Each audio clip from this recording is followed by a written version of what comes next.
ওম অখণ্ড সংহিতা বা অখণ্ড মণ্ডলেশ্বর শ্রী শ্রী স্বামী স্বরূপানন্দ পরমহংসদেবের উপদেশ বাণী, ষষ্ঠ খণ্ড। ঈশ্বর সর্বব্যাপী। দোল্লাই নবাবপুরে ঢাকার নবাবের কাছারি আছে। একজন বিএল পাশ করা শিক্ষিত মুসলমান ভদ্রলোক এখানকার কাছারির উচ্চতম কর্মচারী।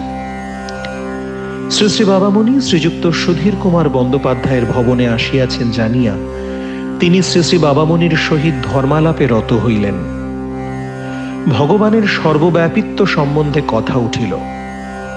কোন কোন ধর্মের নির্দেশ এই যে ভগবান তাঁর সৃষ্ট জগতের বাহিরে অবস্থান করেন, তাই তাঁর সৃষ্ট বস্তুকে ঈশ্বরের শরীক মনে করা পাপ।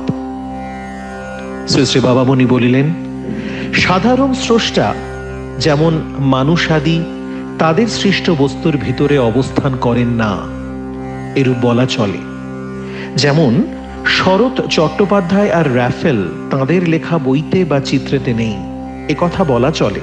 কিন্তু পল্লী সমাজ বইখানাতে শরৎচন্দ্রের প্রতিভা অনুক্ষণ রয়েছে, ম্যাডোনা মূর্তিতে রাফেলের প্রতিভা অনুক্ষণ রয়েছে। স্থূল শরীরে শরৎচন্দ্র বা রাফেল তাঁদের সৃষ্টিতে না থাকতে পারেন, কিন্তু তাঁদের প্রকৃত শরীর যা, অর্থাৎ তাঁদের যা প্রতিভা, তা তাঁদের সৃষ্টিতে অমর হয়েই থাকবে।